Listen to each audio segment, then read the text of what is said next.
अस्सलाम वालेकुम गाइस कैसे हैं आप। उम्मीद है कि आप ठीक होंगे, हमेशा खुश रहें, आबाद रहें ताकि क़यामत तक। अल्लाह ताला से यही दुआ है। Welcome back to another vlog. एक नई सुबह के साथ आपको खुशामदीद। इस टाइम है मेरे नाश्ते का टाइम। आपका तो पता नहीं कौन सा टाइम होगा, लेकिन हमारा तो है इस वक्त नाश्ते का टाइम, क्योंकि हम ज़रा थोड़ा लेट ही उठते हैं। तो आज बन रहे हैं आलू वाले पराठे, जो कि बहुत मज़े के और क्रिस्पी होते हैं। आपको भी यकीन बहुत पसंद होंगे, लेकिन कुछ लोग ऐसे हैं जो एक्ने की वजह से नहीं खाते। अच्छा। ओहो, ये पराठा गया है थोड़ा सा जल। इसको पराठे नहीं बनाने आते, मैं इसको सिखाऊंगी बाद में। अभी तो बना रही हूँ मैं फ़िलहाल वीडियो। तो ये देखें इसने कितना ज़्यादा जला दिया है पराठा। मन्नू तो पसंद आ रोड़े आया पराठा, रोड़े आया। तुसी रोड़े आया समझ दे। अगर आपको पता है कि रोड़िया किसे कहते हैं तो मुझे कमेंट करें। साथ ही मेरे चैनल को सब्सक्राइब कर दें। अगर आप मेरे चैनल पर नए हैं तो मेरे चैनल को सब्सक्राइब करें, लाइक करें, कमेंट करें और बेल आइकन का बटन भी दबा दें ताकि मेरा हर नया आने वाला व्लॉग आप तक पहुंचे। A few hours later. आज भाभी का मिक्स सब्ज़ी पुलाव खाने का दिल कर रहा था, तो सब्जियां तो कुछ घर में पड़ी हुई थी। उन्होंने देखा और देख के तो उन्होंने ये सब्ज़ी पुलाव बनाना शुरू कर दिया। उन्होंने बीच में आलू सुट्टे, मटर सुट्टे ते गाजरा सुट्टियां ते खूब भुनिया। खूब भुन के ਉਹਨਾਂ ਦਾ ਹਸ਼ਰ ਤੇ ਨਸ਼ਰ कर ਦਿੱਤਾ। उन्होंने गरम मसाला, काली मिर्च, लाल मिर्च, नमक, सूखा धनिया, ज़ीरा, गरम मसाला साबुत ये डाला और डाल के खूब भूना, इतना भूना सब्जियों का थोड़ा क्रंचीपन ख़त्म हो जाए और वो थोड़ी सॉफ्ट हो जाए। तो ये सब्जियां जो भुनी जा रही थी, इनको देख के तो मुझे जो शादियों में वो टप्पे गाए जाते हैं कि आलू मटर पकाए हुए ने खाने ही ते खा सजना असी पैसे लाए हुए, और टप्पा याद आ गया। तो आप देखते रहें कि अब इसमें पानी डाल दिया है, तो आप देखते जाएं और इसी तरह सेम आपने इसी तरह रेसिपी बनानी है अगर आपने साढ़े भाभी की तरह के चावल खाने हैं। भाभी अब माशाल्लाह से काफ़ी अच्छा खाना बनाना शुरू हो गई हैं। पहले उनको इतना अच्छा खाना नहीं बनाना आता था, बल्कि बनाना ही नहीं आता था। अब वो माशाल्लाह से काफ़ी अच्छा खाना बनाती हैं, हर चीज़ बहुत टेस्टी बना लेती हैं।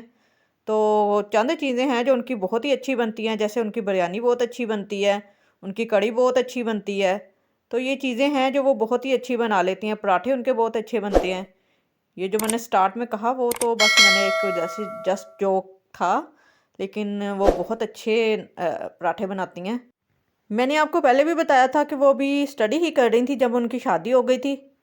तो शादी के बाद ही फिर उन्होंने खाना वगैरह बनाना सीखा और बहुत जल्दी उन्होंने अच्छा खाना बनाना शुरू कर दिया था।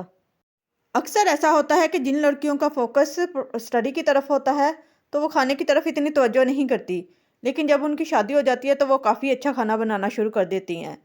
तो मेरी भांजी है, वो उसका भी फोकस स्टडी की तरफ ही है। बस वो उसका दिल करता है मैं पढ़ती रहूँ। तो लेकिन जब वो कोई चीज़ बनाती है तो खा के तो छोड़ें, देख के दिल करता है ये कहने को कि just looking like a wow. भाई मजा आया। मेरी कुछ तबीयत ठीक नहीं है और वॉइस ओवर करते हुए मेरी सांस भी थोड़ी ख़राब हो रही है। तो ये अगर आज मेरी वॉइस ओवर ठीक नहीं आ रही तो इसके लिए माजरत। A few moments later. भाभी यहाँ डालने आई तोतों को दाना, तो यहाँ सीन ही अजीब था। जैसे ही उन्होंने पिंजरे के ऊपर से कपड़ा हटाया तो ये तोती जो हमारी थी ये मरी हुई थी, जिसको देख के बहुत अफसोस हुआ।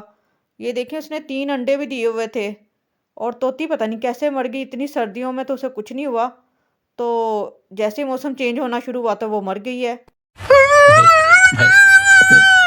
हालांकि हमने इनको किचन में रखा हुआ था। किचन हमारा काफ़ी गर्म होता है, उसके अंदर रखा हुआ था कि इनको सर्दी ना लगे, और इतनी मोटी चादर से इनका पिंजरा भी कवर किया हुआ था कि कहीं से इनको हवा ना लगे और ये बीमार ना हो।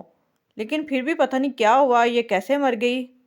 शायद इसकी ज़िंदगी ही इतनी थी। बस यही ज़िंदगी है इंसान की भी और जानवरों की भी। तो अल्लाह ताला से यही दुआ है कि हदायत वाली और बख्शिश वाली मौत दे सबको। कब किसका टाइम आ जाए कुछ पता नहीं। ये कुछ जगह कच्ची थी जहाँ पर हमने क्यारी बनानी थी और पौधे वगैरह लगाने थे, तो हमने यहाँ पे ही मिट्टी खोदी और खोद के तो उसकी छोटी सी कब्र बना दी। बहुत दुख हो रहा था तोती की कब्र बनाते हुए, लेकिन उसे यूं फेंकने को दिल भी नहीं कर रहा था।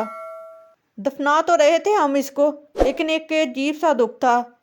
मैं यही सोच रही थी कि बस यही है इंसान का भी एंड। मैं तो अल्लाह ताला से यही दुआ करती हूँ कि हमारा ख़ात्मा ईमान पे करे और हमें दूसरों के लिए आसानियाँ पैदा करने वाले और दूसरों की जुल्म और ज़्यादती माफ़ करने वाला बनाए। तो इसके साथ ही मैं अपने व्लॉग का एंड करती हूँ। आप मेरे चैनल को सब्सक्राइब कर दें, लाइक कर दें, कमेंट कर दें और बेल आइकन का बटन भी दबा दें ताकि मेरा हर नया आने वाला व्लॉग आप तक पहुँचे। तो इसके साथ ही आप मुझे दें इजाज़त। अल्लाह हाफिज़ और अपना बहुत ज़्यादा ख्याल रखिएगा।